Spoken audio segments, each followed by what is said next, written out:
Are we live? I don't know, man. I'm waiting. Wait, We'll see. this Are we live? freaking That guy, is the bro. question. Oh man, No, we're I'm live. I'm You a clown. noob. I'm a noob All with right, this, man. What are all you right, all talking right, all right. about? Yeah, yeah, Are we yeah, yeah, live? yeah, Are we? yeah, yeah. We're live. We're live. Okay, hmm cool. I literally had to manually test there. This guy. It's what we do, man. It's what we do. I mean, I'm messing around with OBS, so this is all new. Man. But, well, welcome to the Stock Talk live stream. We got Kingdom of Finance in the house. How's it going, man? Great. Feel like God, so it's good. You All right. feel like, how does that feel? Because I feel like crap right now. I went to lake Yeah. and I went to what like uh wakeboarding or surfing or whatever, and I'm just like old man right now. Yeah, that's not too shabby, man. You've been on that boat or whatever. But let's start roasting some Apple stock, right? All right, Isn't that man. why we're all here? That Yeah. is, man. 3 trillion. How you feel about it? 3 trillion reasons why I shouldn't be there, but yeah, I don't know. Okay. Okay. I mean, it's been just one heck of a chart all time high now, right? Obviously. Yeah, yeah. Would you Uh, buy Apple stock three. at a fair price? Oh, of course, yeah. I would Damn. totally buy Apple stock at a fair price, man. I mean, and that's what we'll talk about. Okay, we'll talk Mhm. about like what is fair, and yeah, but I mean, dude, Apple has everybody by like, yeah. I mean, they got most people entrenched in the Apple ecosystem. So at the right price, I would totally buy them. And I think, I mean, I think I want to say like my watch list price was right around 120 for Apple. So it got close, and then it took off. But uh, let's see, I think I did a couple different valuations on them. But yeah, that's kind of like what we are here to discuss. So if we're just gonna go through some valuation stuff, and we'll do this together. We'll select our our target rates, our growth, and stuff like that, and see what we come up with. Okay, sound good? Okay. Yeah, yeah. So I mean, historically, what over the last like 5 years, Apple's done about what I mean on average around 11% bottom line growth, right? So they've Oh, yeah, been, that's not.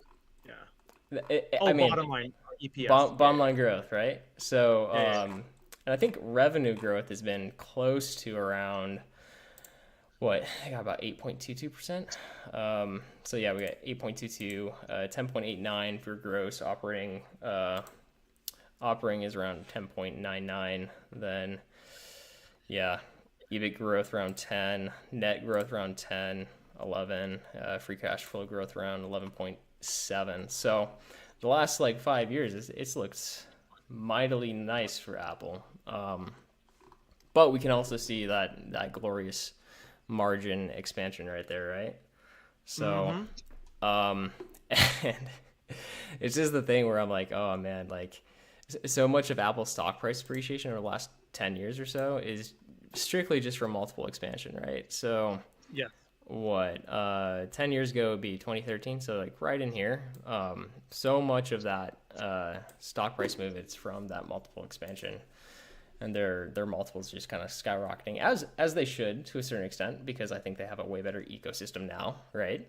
um, they have a great services ecosystem that really have people just pinned, um, but on the other side, like, I mean, you can't just pay It's any price.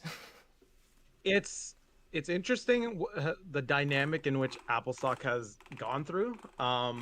Because I think it was like 2016 to 2018, nobody liked Apple stock. The only one that was buying it was Warren Buffett. Yeah. Everybody else hated it. And during that time, people still viewed Apple as a hardware stock, which it was. It was still more than 50% of the revenues came from Apple sales, like the actual hardware side of it. Those tend to be low margins. And if you look at Logitech, the valuations were very similar to Apple stock as well back in those days. Yeah. But the service segment, higher margins, So now you're seeing that margin expansion because the hardware sales is starting to like, trade sideways, if not go down. The service segment is just growing exponentially. So that's case in point, the margins are expanding. But at some point, the expansion is going to stop. And honestly, man, a lot of the new products Apple has been releasing, they haven't done a good job at it. I think a company like Amazon has done a better job penetrating like the smart home side of things than Apple. Yeah, So I think Amazon's building the ecosystem a lot better than Apple, a lot more effectively as well. And if they yeah. fuck up, oh sorry, not trying to swear. All right, if they mess up Time out. on yeah, time out.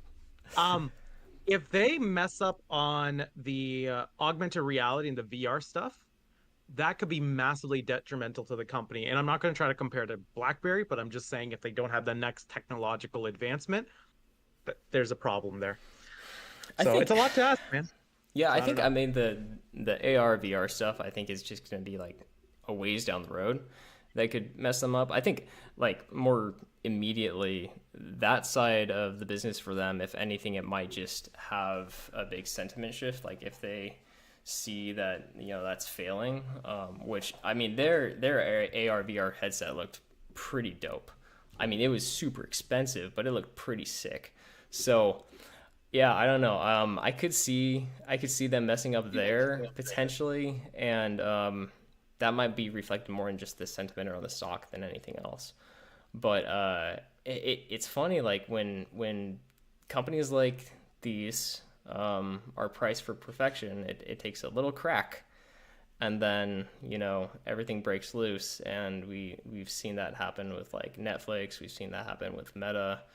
We get those sentiment shifts and just everything changes. So Apple's the king right now. It's been the king for a while, but I don't know how long it's going to be able to stay that way because just in my opinion, the stock price right now has a lot of growth priced into it, and there's not like a lot of room for it to go wrong, essentially, right? Ye- Yeah. I think it's priced in as a defense. Like what's the valuation for PepsiCo? That one's tend to be on the premium side of things, Yeah, correct? So yeah. like, Coca-Cola, Pepsi, they all trade yeah, at pretty high multiples. Johnson The Johnson, so same. Yeah, So I think Apple's probably the same boat. And again, keep in mind they're still increasing those margins, so that should. And again, even like a 2% margin increase on a 3 trillion company, it's ridiculous, right? yeah. It's That's more crazy. potential buyback. Yeah. Yeah, So I don't know, man. The way I see it, it's like at some point, I don't think you're gonna see some massive 60, like 40, 60% crash like meta platforms. I think what's gonna end up happening, you're gonna have returns similar to Johnson Johnson for like the next 5 years. Johnson Johnson returns like last 5 years was like 20%, excluding dividends reinvested, but it yeah. never really like, crashed. I think Apple stock will be in a similar situation where they don't really stock doesn't really move much, but Just trade you sideways know, for 3 decades. exactly. Well, more like I'm three just, I'm quarters. just kidding, But not yeah, three at decades. 3 decades. Oh, all the Apple shareholders are gonna be butthurt. So Oh you man, gotta no, gotta no. be They careful. had they had great margin expansion up until about what 2011, 2012. This chart is actually pretty. It's a 20-year chart. So, but we can see like their margins have maintained pretty well. They might have had a little bit of margin expansion from like 2019 up until right Yes, now. 2018 right now. That should Yeah, continue to rise yeah, exponentially. and we might see a little bit more, like especially on the gross profit margin side. What like 38 up to about 44 right now, and that might be able to trickle a little bit higher as we get more of that services revenue pumping in.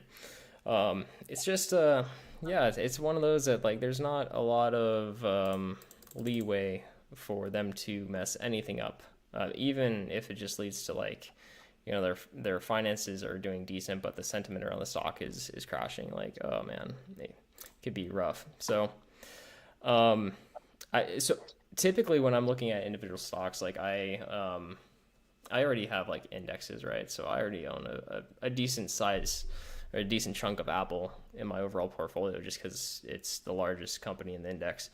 So I'm not really itching to like buy Apple or really any individual stock for that matter.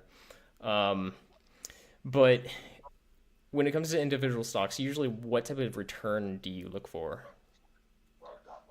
For individual stocks, Yeah. um, anywhere's like in terms of like annual basis, like Kager, Yeah, uh, Kager. I'd say I'd say above 15%. Yeah. So I'm not gonna see 15 that with that stock. 15 Yeah. is kind of like my base. Like Mhm. I don't really want to mess with something if it's less than 15. And that might be like 12.5 in the price appreciation and like 2.5 in the dividend or something like that, but like and it depends on kind of the sector and how volatile I think it's going to be. But like something like Apple, I mean like 15 would be like my base that I would want to go for. And the tough thing with Apple is they've been buying back shares like crazy, but they're valued so richly now that their cash flows, I don't think their cash flows can even cover their historical buyback amounts. So that's going to be rough. Like you're going to have like 3.2% cash flow or whatever, and historically they've done about 4% buybacks, and if for them to do that going forward, they're going to have to take on debt to actually do the buybacks, which we've seen a little bit. They've done opportunistic debt for buybacks before when interest rates were really low, but What is what is Apple's price to earnings right now? Like we have to say it out loud. This thing is maybe gonna decline revenues this year. Looks like it. And it has a uh, price to earnings of like what? 32.5. Jesus Christ. Um, because like your best case scenario for Apple is not even 8% growth. It might be a bit lower than that. Yeah, Like yeah. I think the year after they're projected 6%, year after that maybe 7. So like Top line or bottom line? Because they could have 8% top growth, line, but they could top have line. margin Yeah. expansion, right? So if you're getting some margin expansion, they could still maybe grow at like 10, 11% for maybe the next couple of years or something, Right, depending on right. how long their services runway is, for kind of the adoption on that. So I have here bottom line growth over the next 5 years between 8.3% and 16%, which I think that's very generous. That is like the best case scenario. If they are this size and they can compound bottom line at 16%, like that's pretty amazing over the next Yeah, 5 years. that's like AI, amplified, perfect everything. Jesus Yeah, Christ. yeah, I don't know. yeah. Um, So I don't know, and I think I mean, there might be a case for that. If they're going into lower and lower cost hardware and really pushing the service side, they're gonna kind of be opening their customer base that they can actually offer the devices to. So if they continue in the direction that they're going and they're able to flood more of that high margin revenue over to the services side, but expand the reach across their customer base, I think it's possible. But man, I definitely wouldn't count on it. That's for sure. Yeah, what's the free cash flow yield at the moment for this one? Mm, let's see. I think it's about 3.2%. Oh God, that's so bad, bro. Oh Yeah, man. Jesus, look at Uh, three point look at three that. point two two. Ugh, it's so and okay, and here's another thing. Here's another thing. If you're an index investor, right? It's so lame to buy Apple stock. I'm just saying, bro. It's really it's the biggest company on the planet, Yeah. and you have to invest in freaking Apple, man. Like, why can't it be like these hidden gems at like the 1 to 20 billion range, you know? Like Uh, geez, man. Like Axon Enterprises, that's a very exciting company. Super high growth on that one. They got the body cameras, the stun guns, all that. Growing like 40% a clip. yeah. Uh, something like that, 8 billion market cap. That thing is really exciting. That this thing is like what? Come on, we all know what it does, and like Wall Street all knows it. And if Wall Street, and historically, when Wall Street is all bullish on it, it tends to crash, man. Like if I'm pretty sure Kramer probably likes Apple too. So Oh, I'm sure he does. I'm sure he does. So, like, yeah, I mean, I think we could go a little bit more bearish on the bottom line growth if we really wanted to. Like, the base case is about like so this puts us at a base case of about 10.22, which is basically what they've done over the last 5 years. If they maintain that, I would think that would be like really good, right? So low case of 6.54 and an upper case of 15.96. And then so here on the yield spreads for the 5 year period, and the ending multiples, I basically have a 3.64% to a 6.28% yield across the various bottom line multiples, and that would kind of put them. So that would kind of put them in this range right here, right? Like, so best case scenario, probably right where they're at right now. Worst case scenario, which it could get a lot worse than this. I mean, we've seen it. Sentiment turns and like, shoot, like companies start crashing enough, and man, they get to some pretty insane numbers. But 6%, 7% right here would be the bearish case. Yeah, man, it's rough. Like I feel like Okay, that's question. pretty aggressive. Question. Yeah. Yeah. Yeah, question for you, Jesse. Do you believe the buybacks right now is Apple allocating capital correctly? No. Because I think at these levels is ridiculous, No. right? And I'm pretty No. sure they've been buying it right now, No, I think buying stock right now. it's kind of I mean when you're buying your stock and your stock is yielding like I don't know what like 3.2% Yep. and it's growing at an 8% rate like and what are treasuries paying out right now like four and a half, five, Oh yeah. Yeah. like and it might seem stupid but like I almost would prefer that they like I don't know like save up more cash. Like what's their cash balance out right now? Let's see. um They're better off to just put their stuff in treasuries, man, Man, than buying it's than rough. buying Like stock. Man. because what I want to see them do is I want them to see I want to see them be opportunistic with it, right? Yes. And then and be like, hey, we have this buyback in place, for whatever 80 billion or something like that, and then just like hold the cash on the sidelines. And when stuff hits the fan and your stock goes down 20%, you start basically just returning that capital to shareholders in the form of buybacks. And at that point, they're probably buying back when their stock is yielding closer to like 5%. And as long as they still think that they have the like long-term growth rate of 8%, and they're gonna be able to grow the business efficiently, then like that's a win-win, right? So, Mhm. um, yeah. So like I like buybacks, but I want them to be smart about when they do it. Yeah. And just Unless if it's Musa, then it's like whenever. It doesn't matter. well, I mean, look at Musa. Like they're yielding like what 9-10% to the bottom line. Oh Like yeah, yeah. why Oh would yeah, you yeah. not do that, right? Yeah, yeah, Like yeah, yeah. like if you can buy your stock back and you know that and you believe the business is going to be stable and you're yielding 9-10% to the bottom line, that's like that's a pretty good deal.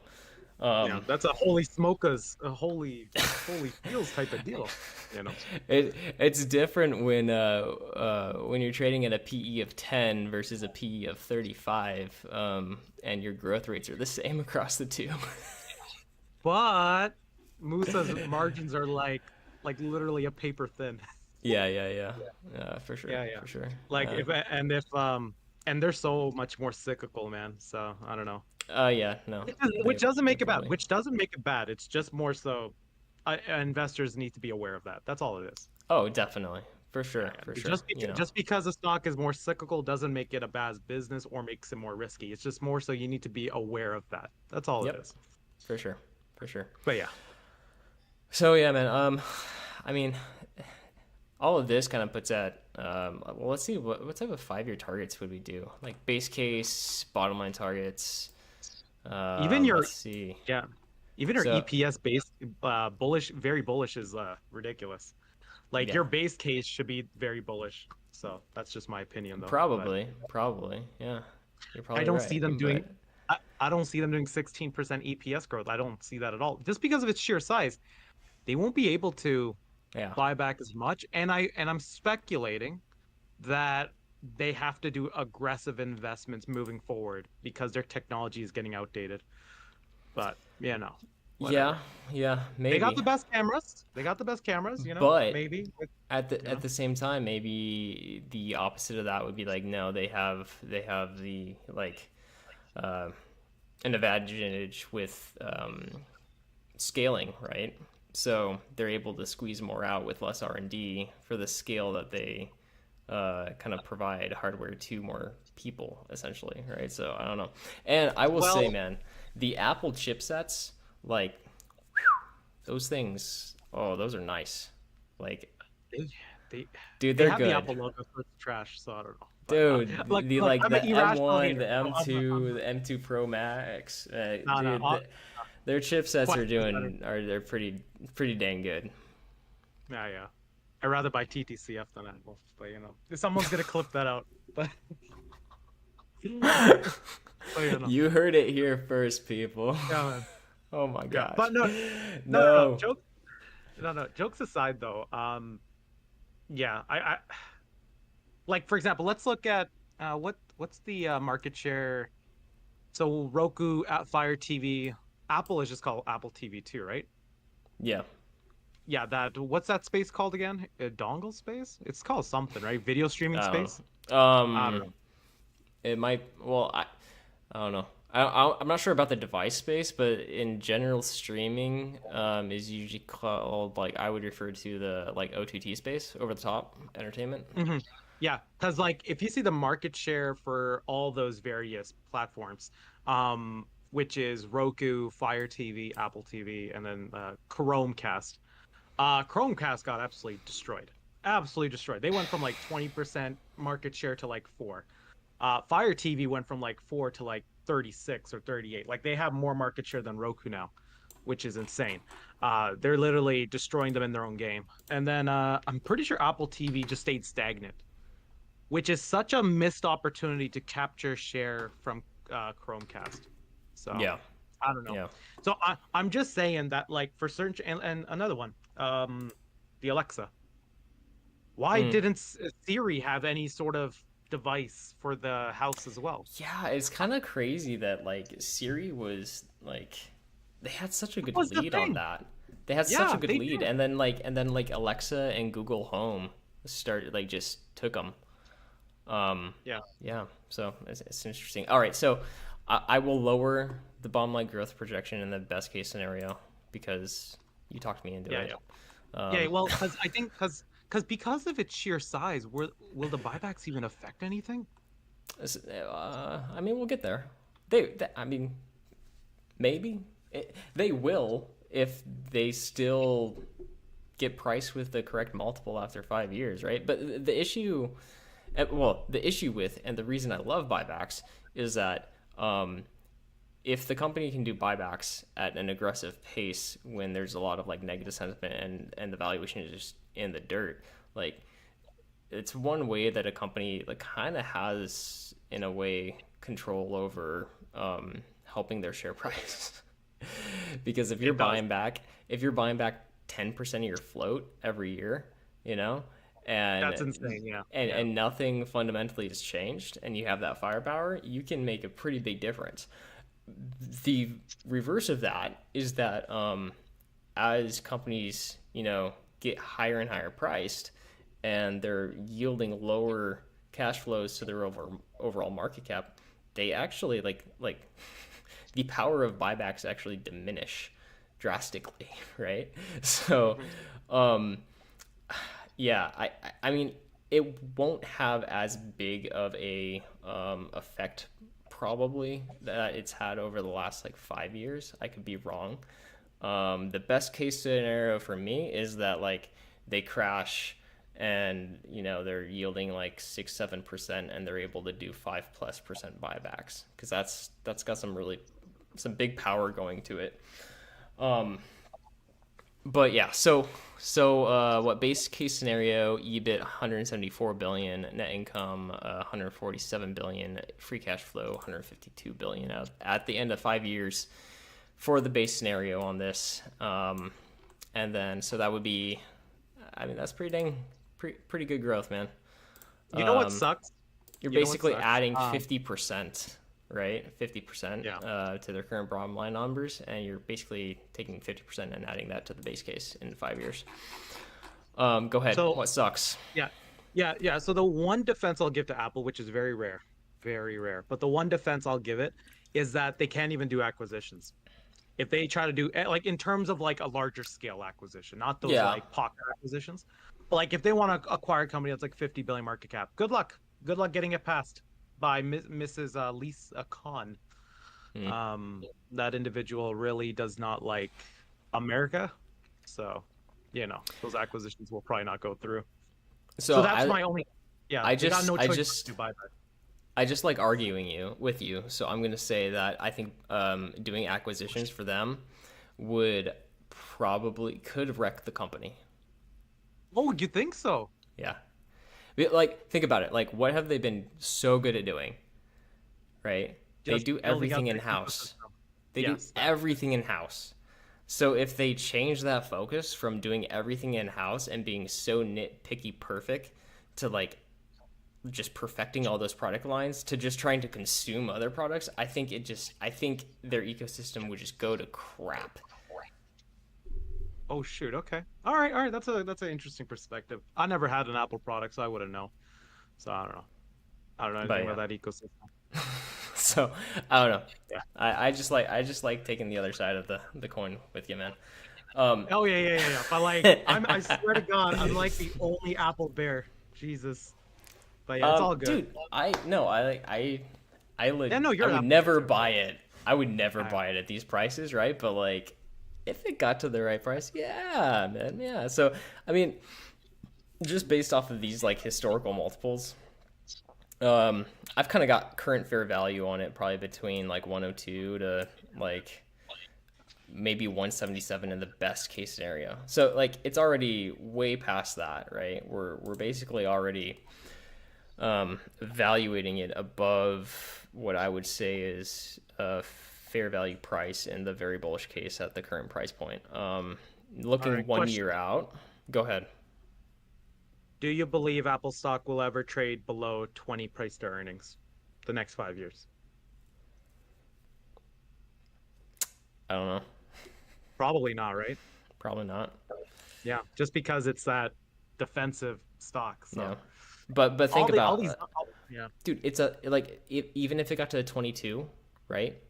It's at what now, a 33? That's like a Oh yeah. disgusting drop. Oh, and nobody will see that coming. Like, Oh, you know what? And here's the thing, man. I'm telling you, people are like AI is the best thing in the world. AI is gonna ruin the stock market, man. I mean, it's gonna be good for us, but like for most people, like algorithms are already messing up the stock market big time. You're seeing these 40, 60% drops. And I was trying to go back in history. I'm like, do these types of moves happen drastically? And excluding the dot-com bubble, the answer is no. Like, you're not supposed to see a 40% drop on one of the largest companies in the world. have You're you not supposed read to. articles or documentaries or whatever on the flash crash in, like, I think it was like 2017 or 2016?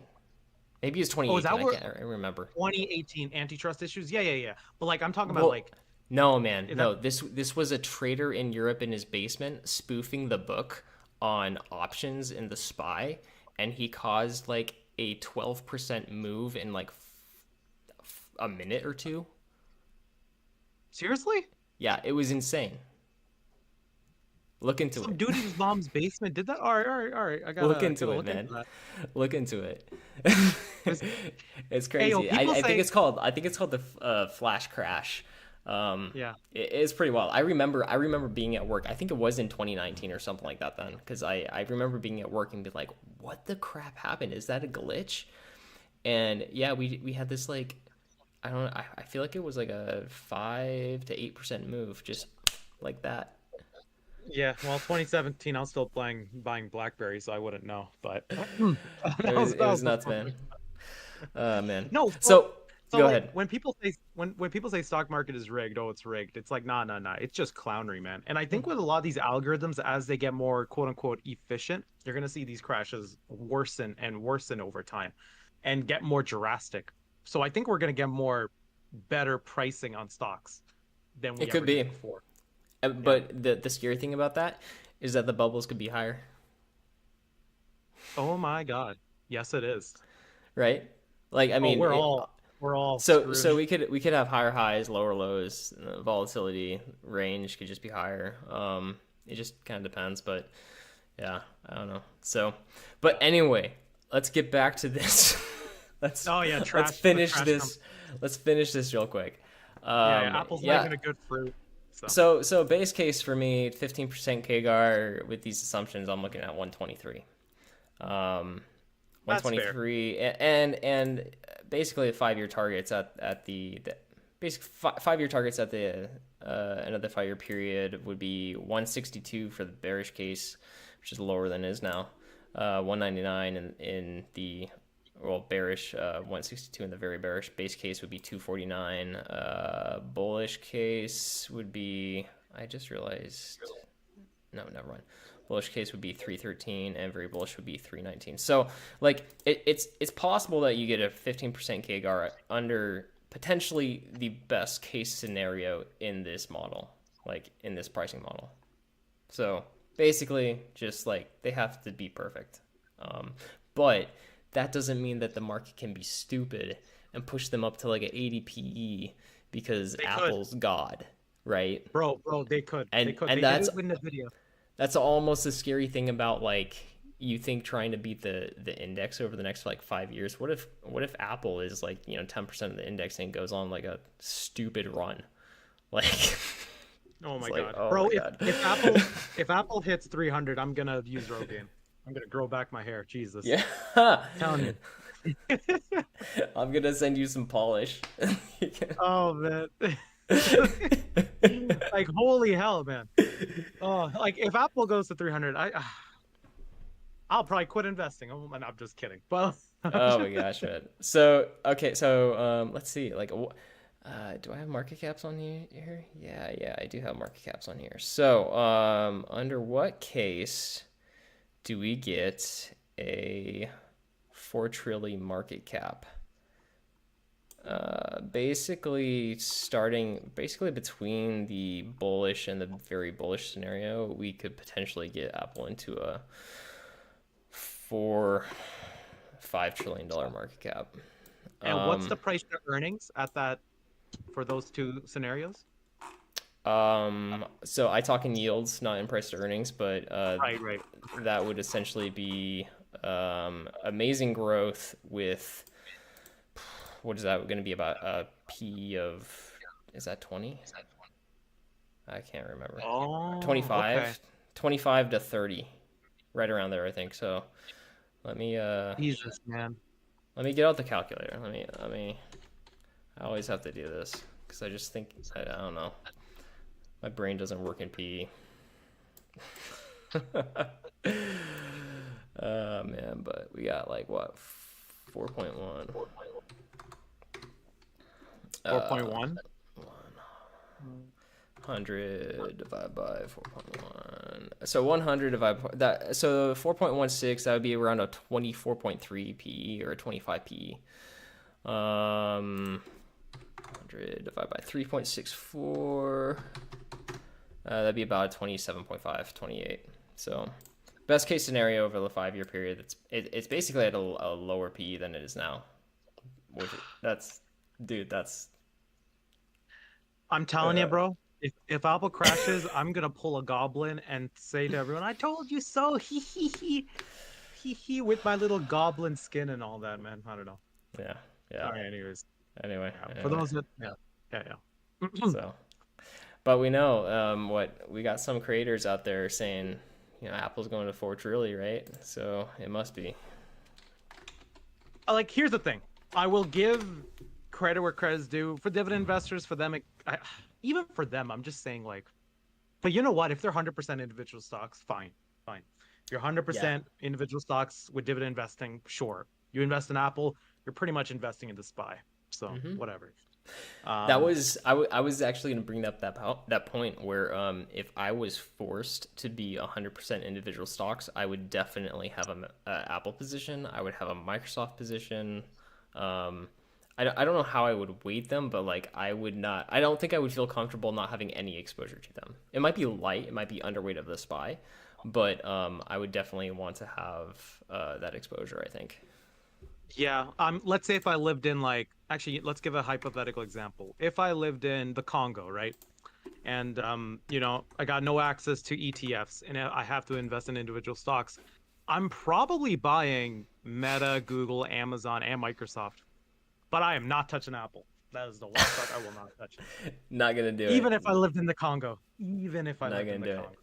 Now Microsoft. Whoa, man, Sorry, drop something. What happened? Oh, you did? Okay. Microsoft's kind of a different story because I feel like their growth prospects over the next 5 years are a lot better than 10 Apple. years.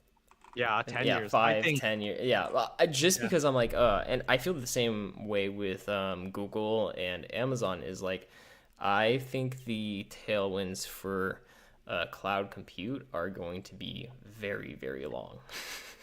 Yeah. I think Oh, that's and going to be dude, like decades. yeah. And bro, that's why I'm planning on investing in a semiconductor equipment company that specializes in cloud computing. So again, I'm still researching it. Monolithic power systems, still researching that one, but that one specializes in that equipment, cloud computing. So Hmm, yeah, nice. yeah, researching that one. 20 billion market cap, something exciting, growing Oh yeah, like yeah, yeah. 30% a year. ROIC above 15. I'm saying, but Mm. whatever. Dude, we're gonna like. I feel like I should just have a segment of my portfolio that is like just based off of cloud compute and data center expansion. Oh, dude, it'll Like be that could be an entire yeah, sector. yeah. It'll be, and I already know what's gonna be in it. Arista Networks, Super Yeah. Microcomputer, and that's it. I don't even, well, unless if you consider the monolithic one, you haven't heard of that one though, so So won't so add this to it. oddly, I think Meta could randomly get into providing cloud compute. I mean, Ooh, you think about it, they already have everything essentially built out. Like their DCs, what they're doing with artificial intelligence, all that type of stuff. I think they could.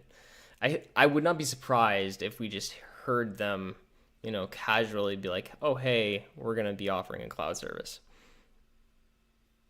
and the first thing they should do is buy Dropbox. Just saying, help them out that way. Yeah, I'm just my portfolio would appreciate it. Then I can be even more heavier weighted Meta if they buy Dropbox, but in Meta yeah. shares. Just give me a one for one Telling you, exchange. I'm 10x. telling you, I'm telling you, Dropbox as a standalone company, it just loses so much potential. Underneath a company like Meta Platforms would be, even underneath Apple, I think there's some optimism there. But like I Meta don't would just disagree with work. you. Yeah. I, Like, I I think they could be a very powerful plug and play acquisition. yes. Yeah. I think they will do decent as an individual company. I just think they could it could be enhanced with a nice acquisition. Oh yeah, bro. Like if you get the backings of Meta Platform, and here's the thing, the management team in both Dropbox and Meta Platforms, they love each other. So just Yep. saying. Yeah, they have a lot of Is strong ties to one another is Drew physically as well. Houston still on the board of Meta? He sat on the I'm board for a pretty sure. while. Yeah. I'm pretty sure, yeah. Yep. So I'm telling you, man, the writing's on the wall. Oh. Get this freaking act. I think what they're trying to wait on is Lisa Khan to get like fired or something. Maybe she just Yes. get her pants on fire or something. But and then They're gonna like rebrand and it's gonna be Metabox. yeah, or they'll just name themselves Trash Box, Trash and then box. And Lisa it'll Box, just be a no, it'll just be like a box and like a little like freaking Trash. raccoon like comes trash panda comes Oh yeah, Trash Panda. Oh no. trash panda. Oh man. Yes.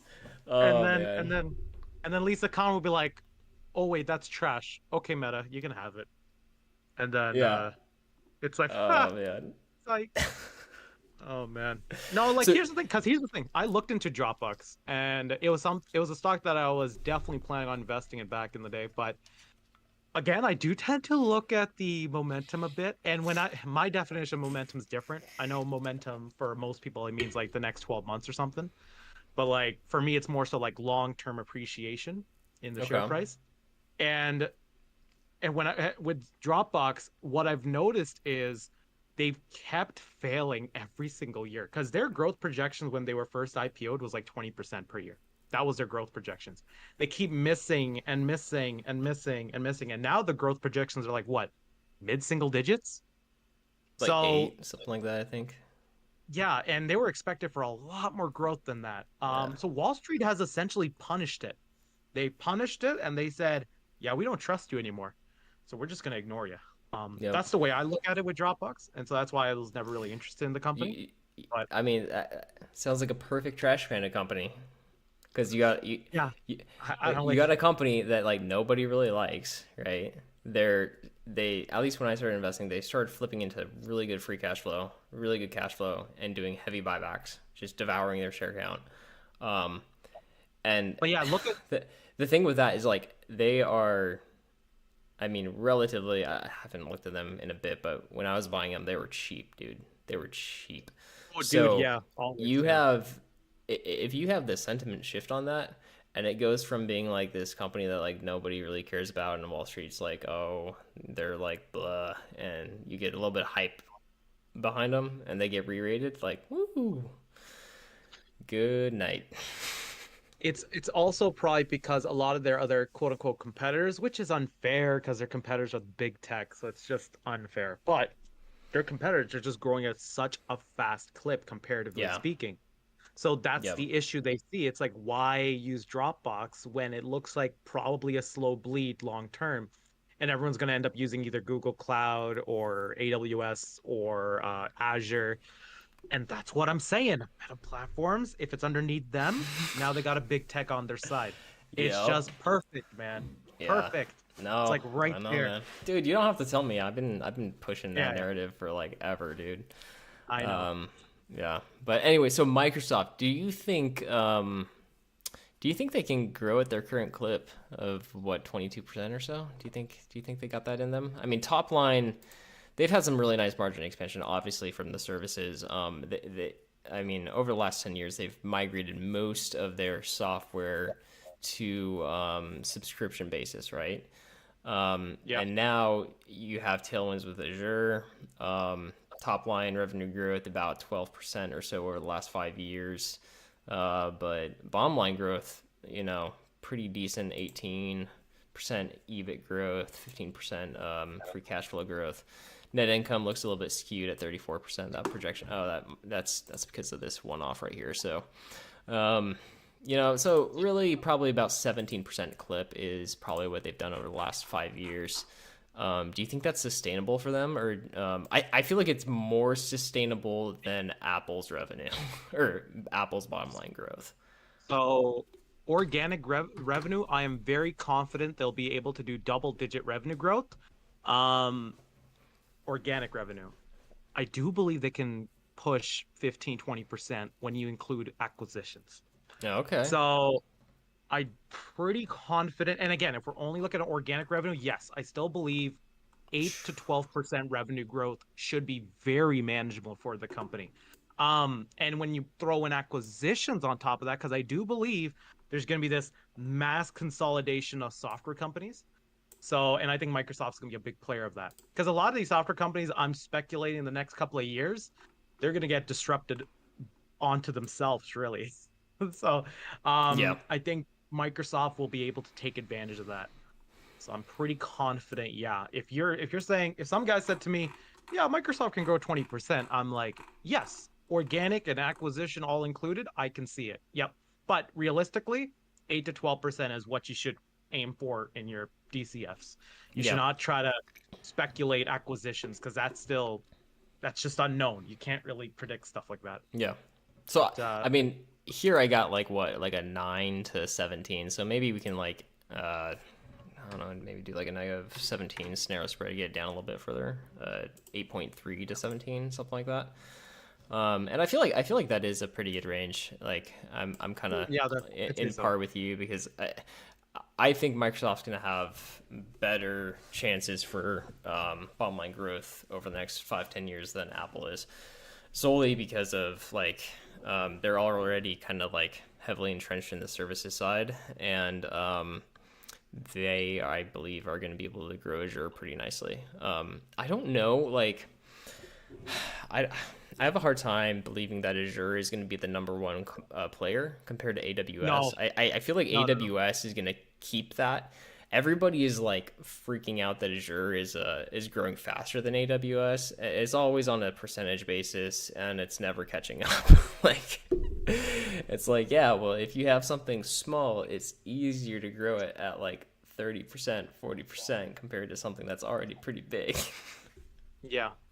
If I would rank them, if I would rank them, it would be AWS first, Google second, Azure third, and then if Meta Platforms Really? acquires Dropbox fourth. So just saying. I So don't yeah, there's the I don't think I could rate Google Cloud second just because I don't have the I don't know. In my arena, it's always AWS and Azure. Those are but isn't always so the yeah. first two. Always. So correct me if I'm wrong. Isn't Azure losing money? Um, I'm not sure. I don't think so. I They think might last be time they I might be yeah. losing money, but for their growth rate, like usually anytime you are looking at like a hyperscaler, cloud compute, like they're going to have like a certain threshold where they're gonna be able to expand their margins really nicely. It's gonna take a bit to get there. Like I mean, even Oracle is pretty solid, right? Oracle Oh God. offers cloud compute services. I think TikTok runs on it. Um, but Sorry, yeah, I'm no. bearish now. I'm bearish now. Oh hell no. TikTok? Get out of here. Oh, on Oracle. Yeah. Um, what's the other one called? Yeah, Oracle I don't hate so much. It's more so Cisco I hate. I don't like that one. That one's kind of ugh. They're losing Cisco, market share yeah, from everyone. yeah, man, Yeah, yeah, they're man. losing I market share know. to Oh yeah, of course Arista you know. is Yeah, taking you're their the lunch, man. yeah, same thing with Fortinet, but I digress. Yeah, yeah. I don't know. Fortinet, I have a hard time because I have a bias against their like firewall platform solutions. Yeah. Bro, look, I it's my just I father. Look at that. That's my father right there. Look at that. Telling you. like I'm more daddy. oval and yeah, You should I'm more ask him oval. what He's type more of circle.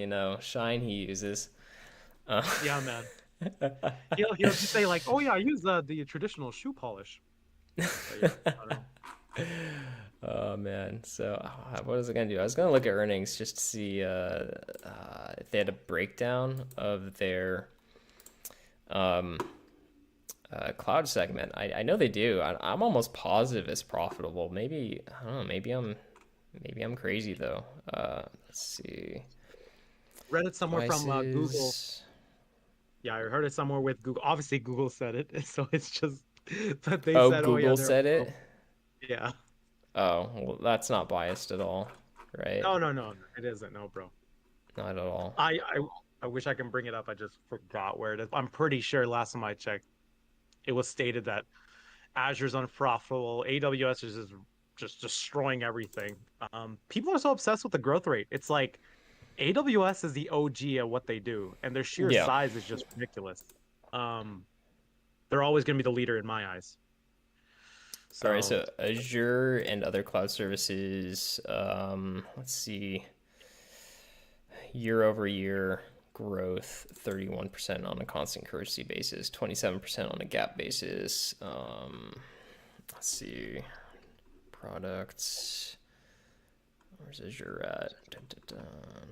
I feel like I'm gonna bore everyone, but you know it's all what? good, bro. That's what If you're watching, investing yeah, is. yeah. If you're watching It's a stock videos boring. at 11, yeah, at 11 p.m. Eastern time, pretty boring if you ask me. Hey man, But, so yeah, we're kind of entertaining, maybe yeah, a yeah, little yeah. bit. Of course, yeah. I We don't are. really see a breakdown on profit. Um, Yeah, you may need to go on but the 10K for that. But anyways, yeah, that probably. might take too much time. But yeah, Anyway, so all right, so we're just gonna leave the yield spreads. Geez, so we have a higher ending multiple than Apple, which I think Microsoft deserves a higher multiple than Apple. Um, 1000%. Yep. I mean, unless I don't know, like I could, they could change my mind on that. If they start offering some of these, cloud compute services and stuff like that, or their services segment just goes bonkers, then I don't know, maybe I You know changed my that mind, but this is like off topic. Well, not real, kind of. So the kids these days, they're saying that term cook, right? Like when someone's like owning something, they'd be like, "Oh, let Dan cook" or something like yeah, that. yeah, yeah, yeah. So yeah, so like for Tim Cook, would you say let Tim Cook cook? Anyways, Yeah, I like it. no, no, no. Cook's Anyways, cooking. oh man. All right. Anyways, some guys Anyway, cringing in the video. anyway. Anyway, All right, so what? It's like a yield between like 5.68 and 3.2. Let's go down here. And I mean, Microsoft has also seen just freaking great multiple expansion over the last decade. mhm. So basically, we're ending multiple would be right between here and like about 5.8 or 5.5. So still pretty hefty on the PE ratio, up towards like probably mid to high 20s. Even in the worst case, or no, not the worst case. That's probably going to be like a 20 PE in the worst case. But yeah, man, I still like it's so freaking expensive, dude. Like it's priced similarly. It's priced for kind of like that best case scenario. I think I would definitely rather own Microsoft than Apple, 100%. Yes. And also, like, we're only looking at like 15% KGARs here, right? So if we put like a 17.5 or 20, like, oh, look out, man. We need Yeah. like Microsoft at like $100 or like $80. I think that like if there is some sort of because Microsoft tends to go through some sort of a cycle, not really, but it's going to be that 1 year where Microsoft grows like 2% less than what Wall Street is expecting, and that could be just enough for the stock to have like a 20-30% downward move. Yep. So that'll be a great buying opportunity. Right now, it doesn't look attractive, but you got to look at historical valuations and you kind of base it from there. You can't just whip out a DCF stock analyzer tool, slap a 12 PE, and then say, "Oh, I'll buy Microsoft at $1." Like you can't do You that, can right? imagine So Microsoft at 12p, man. Oh my god. Well, dude, okay, so what did Meta get to at the worst? I think it got at like a 7.8 oh, or something dude, like EV that. to It was EBITDA was like bad, 5. man. It was ridiculous. Dude, their operating cash flow yield was like 18% or something stupid like that. And I was like, what? What? We had to have our own little private VC of all the Meta shareholders because there was like not that many left. There was Yeah. like a couple of us. It was like you, me, Fabio, a couple other people too. They were all buying Oh in, and man. that's it. It was so bad. That's, We had oh our own man. little Meta club. Oh man, it Yep. was so goofy. Okay, the sentiment was so bad. It was leaking into like every Discord that like Meta's trash. Yep. You It had like was yeah, glorious. bro, you had like Twitch streamers hating on Meta stock, not like the company, but the actual stock itself. That's ridiculous. Man, Um, yeah, that's wild. yeah. Yep. I really But hope that happens to Apple. Just saying, because I don't like that company. But anyways, would you buy it? if you see all that sentiment, yes, I probably would. If it's like that bad Good. with sentiment. Oh, I got a question. And because now we're seeing a similar sentiment with PayPal. Would you Yeah. ever invest in that? Okay, so I've talked to multiple people about this, and if I didn't already have decent positions in GPN and FIS, I would definitely consider PayPal. Yeah. But I feel like I already have a decent exposure to that space in fairly solid players. And I think in that space, it's going to be like tailwinds to mostly everybody. I don't think that like PayPal necessarily is better than the other two that I hold. So I'm not in a rush to like buy it. But that being said, if it got down like $50, like, yeah, I mean, like, yeah, you take the opportunities that you find. Um, PayPal around like 60, 70 was always kind of interesting to me. I just happened to buy other things first, so Oh, okay. I just think all fintech is trash. So that's why that's why I went through like because again I sat down and I had a good genuine hard look at fintech companies. And what I came to the conclusion is all of them are just low key trash. So I went through, I'm like, okay, and just so I started thinking outside the box. I'm like, okay, what sort of like financial company that still has a decent moat, high switching cost? So I gravitated towards payroll companies. they have massive switching costs. You can't just switch a payroll company out of thin air. Yeah. The other competitors have to be exceptional. Like once you mess with an employee's payroll, whoo, there's some issues there, right? Yeah. So that's why I gravitated towards payroll and specifically Paycom, super high growth, high ROIC, pristine balance sheet, just too good. But ADP is pretty fantastic as well. Velocity is the more, if you're more risk averse, you might want to go touch that one. The Yeah. other ones though, the other ones are kind of meh, like Workday. I'm not a fan of Workday. That's like for the elite. Like they go target like the most top companies. I like Paycom where they target mid to large cap companies. So I don't know. I don't like fintech. I think fintech's kind of weird. I think fintech goes through some vicious cycles. And if I had to invest in a fintech company, it would probably be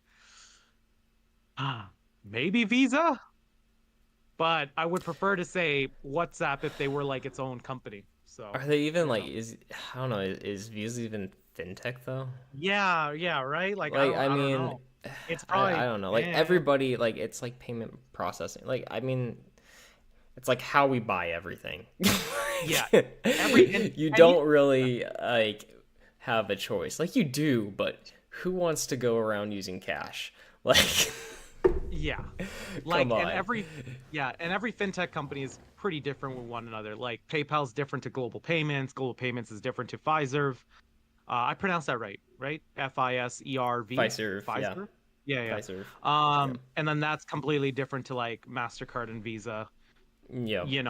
so on and so on. They're all completely different one another, but they're still we all kind of lump them together, right?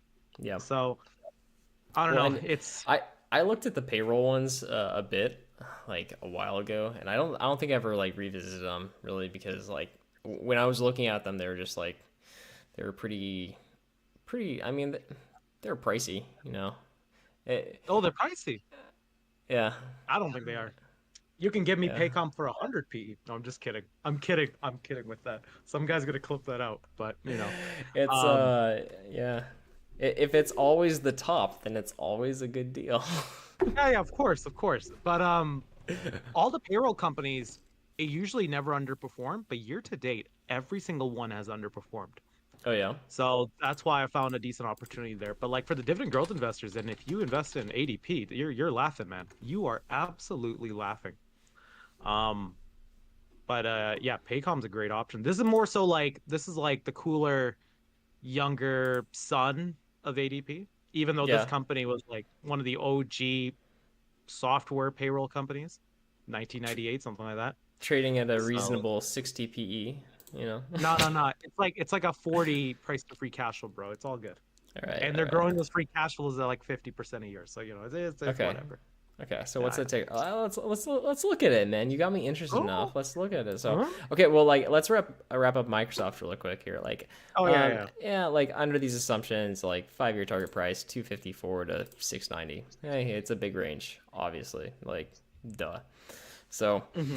um, yeah, current fair value maybe around like 167 to 297. So it's obviously above all that. Yeah, I mean like. I it would be very interesting and we got it there. We got it at the low 200s and like I wanted 200 so bad on Microsoft, man.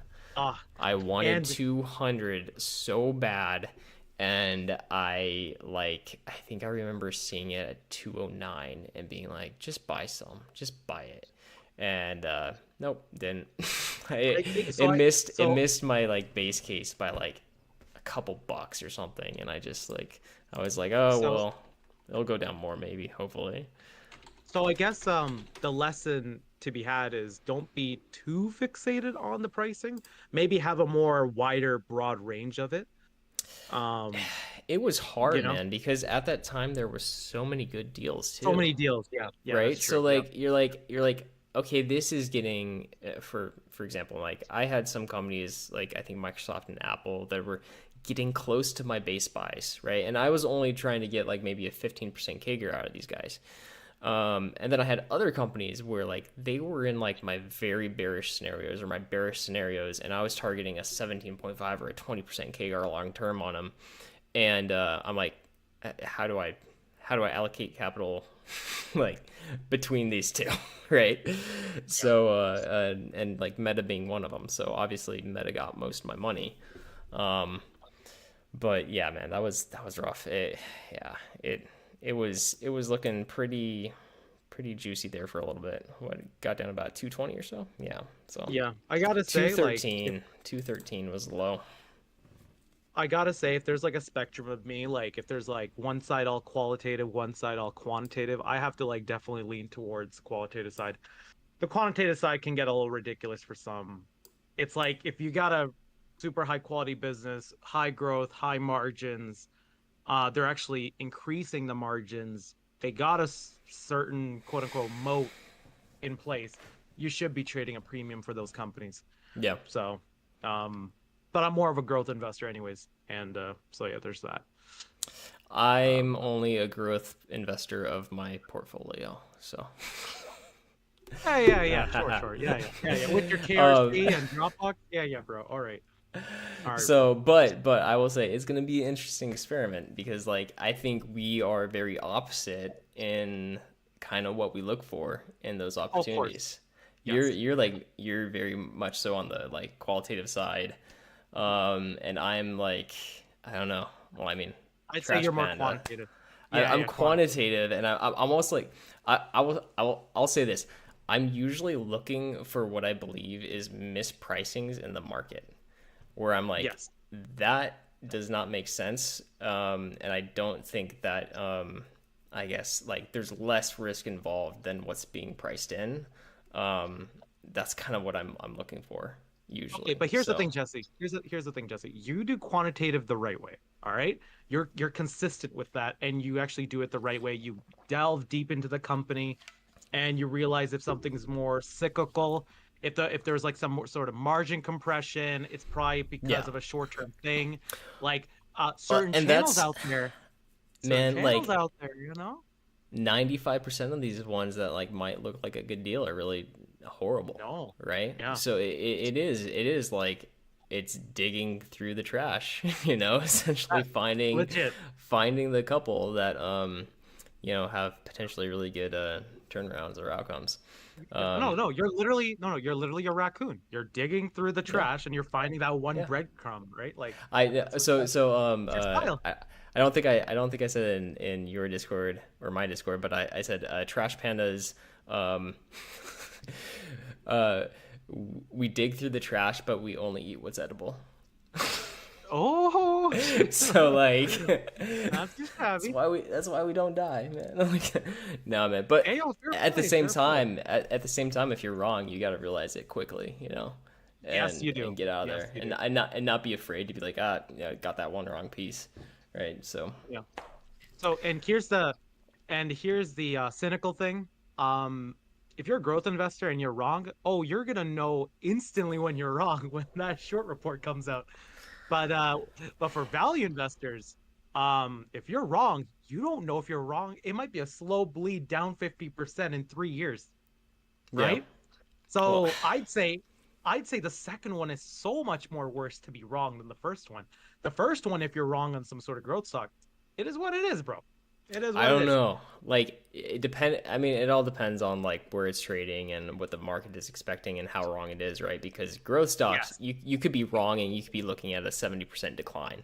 Like if it's trading at all time highs and that changes, and market's like, oh, we're thinking 40-50% growth, and all of a sudden it's like, oh, we're actually only going to grow at like 12%. Oh man. like Oh man. like Anytime that it you got you I would say with growth stocks you have to be like you have to be very very, cautious. very, very good in the qualitative aspects of the sector and like I guess that area that you're investing because Yeah. you have to be very confident in their ability to grow at those high growth rates. And Yes. if you're wrong, oh, you're gonna feel it, and it could Oh, be you're gonna feel. a long, nasty, slow bleed. Yeah, it's I don't know. I don't think it would be a slow bleed though. I think if you're wrong, you're gonna probably notice it the next day. It'll be down 40, 60%. You're like, oh shoot, Some where's of my pants? these, I don't know, man. Some of these bleed off slowly, you know. Like, yeah, I think Um, it just depends. let me show you. Let me give you Well, some I mean, examples. So like let's just say like what a let's sleep number. the one that we all made tons of, or we didn't. I'm not gonna say we all made tons of money on it. The one that like was a very very long slow bleed when sentiment shifted and they went through regulatory issues, right? You have a high in September of 2021 and a low No, in but they had massive October drops though. 2022. What? No, but they had massive drops though. They had like the one like that straight line right there, like a little No, bit on the top or that's true. That's true. But like yeah, they had that's yeah. still like peak to trough. 13 months, Mhm. 14 months. Like Keep in mind, Meta was growing like 30, 40%, and then it went to 0%. And then markets like, what the fly? Because 2020, 2021 were just nonsense years for them. yep. Uh, Yep. yeah. Man. But but yeah, honestly, I think like even for me, I do definitely look into the quantitative side a bit, just not as much as other people, just because I think it's a losing battle for my style. Because my style is more so high margins, high growth, high ROIC, has some sort of moat, growing pie. Because even a company like ADP is gonna grow like 8% per year. Even a freaking company like ADP is still gonna grow at that clip. Paycom Yeah. is projected to grow a lot faster than that, just because they are a lot smaller. ADP is closer to like 80 billion market cap, 90 billion. Paycom barely is 20 billion market cap. So I think there's more room for growth there. I Yeah. think they're growing to grow like 25 to 29%. Okay. So not yeah. Last 3 years, their free cash flow grew 50% CAGR. So not too shabby there as well. SBC is very conservative as well, which it should be, right, in the industrial side of things. But Yeah. there's that. Yeah, 50% in what, 2021, something like that. Oh So, yeah. Oh yeah. and they'll even out, so top lines right around 20%, so maybe they get a little bit of margin expansion and they can do 25 or so. Yeah. Looks kind of like that. So, but like even with those assumptions, right? Like you want to have a good idea of you know how much cash flow you're projecting out, right? So these can be hard, right? Because like especially here, like we'll have to mess around with this to make this a positive yield or free cash flow spread because we don't want to rate it at that much of premium probably. No, but So, that's yeah. but My style tends to ruin most DCF calculators. yeah, So there's well, that. yeah. I mean, yeah, maybe. Yeah. But let's see. Like good luck trying to find a fair value for Constellation Software, just saying. Or Tyler Technologies or well, Roper I Uh, think you could. Roper I think you could because I think Roper you is a lot could. more slower. I think you could on all of them. It's just gonna be hard, All you right, know. all right. I got a challenge for you. Do a DCF on Tyler Technologies. Good luck. Tyler Morningstar Technologies. finds them. Yeah, yeah. Morningstar finds them undervalued right now, so there's that. Oh Even boy, though I don't like it must be a buy Morningstar, then. but It yeah, yeah. must be a buy. Well, I mean, those are all Yeah. acquisition based companies, right? Tyler Technologies not so Mostly. much, but definitely Constellation, yeah. Constellation and Uh, Roper. and Roper, yep. But Yeah. those two tend to be Tyler Technologies. They do, but not as much. I feel So like there's that. I feel like those are pretty easy. Not sorry, not on wood. Pretty easy to value. But Yeah. because you're really just looking at for like how accretive the acquisitions are compared to Yes. the dilution that they're doing or the debt that they're raising, and then Yep. that's pretty easy to like calculate out. You know what Yep. they're going to be able to do going forward. But the hard part of that is are these companies just getting the easy pickings right now, and then that acquisition space is going to tighten up and be really hard to get those type of multiples in the future, right? Like if we have a Yes. I consolidation and yeah. everything is like going more towards several large cap companies doing like everything, like that could be really really rough for those acquisition based tech Yep. firms. Yeah. Like Constellation, for example, because of its sheer size, it is getting harder and harder to do acquisitions at a fair price. So Mark Leonard has already stated that he might do acquisitions that's outside of software. And when that day comes, I that thing's gonna crash and I'm gonna be buying aggressively. So, Mm, um, that could because be, they're dude. That could be yeah, like a because 2 year thing though. yeah, because Like here's the thing with Mark. if all the Yeah, easy money is out of that sector and the market doesn't know what's gonna happen, and they're like, oh, we're gonna be acquiring some like totally random like different like business, right? Business sector, like the market will take its time digesting that. that's true, and especially since the Canadian stock too. Yeah, that might take some time. Well, interestingly, I think sometimes like Canadian stocks, I don't know if it's like the liquidity or the market makers over there, but sometimes like I feel like U.S. stocks get ripped sometimes, like Uh, really aggressive Cana- moves. yeah, Canadian stocks tend to just not have the liquidity.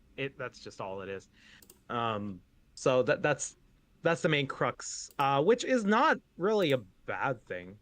Because I kind of like the fact there's no Kramers up here. So I kind of like that idea. Yeah, But that's why Canadian stocks tend to trade at a discount to American stocks just because of the lack of liquidity. But yeah, there's that. But yeah, Paycom, that's one I've been buying. I've been buying Viva as well. Viva, good luck valuating that one as well. I think Viva's easier to evaluate, but that one also is trading a bit expensive, but I think they're going to do really well. I just needed some confidence in their latest earnings for me to like have an entry price now. I mean, yeah. in terms of entry, and yeah, I think I'm pretty confident for them when they get off of the Salesforce platform, which is only like 30% anyways. Mm. And my main concern was because Viva Systems had an agreement with Salesforce, so like Salesforce would not enter the life science CRM space Okay. as long as Viva is Yeah, still yeah, yeah. using them. Yeah, yeah. But now I since remember reading Viva's that. off of it, yeah. But now since Viva's getting off of that, my concern was, oh shoot, Salesforce is not going to get in there. That's going to be a major competitor. But I looked into Viva systems a lot more. I just don't see it. Viva's Mm. just simply way too entrenched in the life science CRM space. I just don't see it happening. Yeah. But who knows? It maybe could. But yeah, pretty confident with Viva systems. I think they're going to do exceptionally well. Market has not liked Viva system for the last 2 years. I would say growth slowing down a bit, but also valuations were pretty richly priced. But I think there's gonna be a shift to that soon. Paycom's another one as well. Paycom, I still think we could still have another 6 to 9 months of downward for the payroll stocks, just because if we have layoffs, if we have like downsizing for corporations, that is gonna have an effect on payroll Oh, that's because true. they take on a fee. Yeah, so they take on a Yep. fee of that. So but my thing is, I just don't think it's going to be as bad as people think. So I'm kind of comfortable investing them right now. Cool. Cool, man. Yeah, yeah. Are we? Did we hit the 1 hour mark? Oh, we are past it. I think we're like 110, so I think we were Oh, good, that's man. the rule.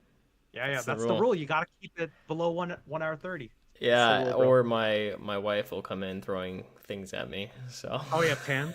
All Oh my right, god. cool, man. Well, it's great having you on. Of course. Thanks everybody for joining and watching. Sorry I didn't really get to your guys' comments. I was reading them on the side there though. Hope you guys had a great 4th of July, and we'll catch you later. Yeah, Canada's better. USA. Everybody in the comments. You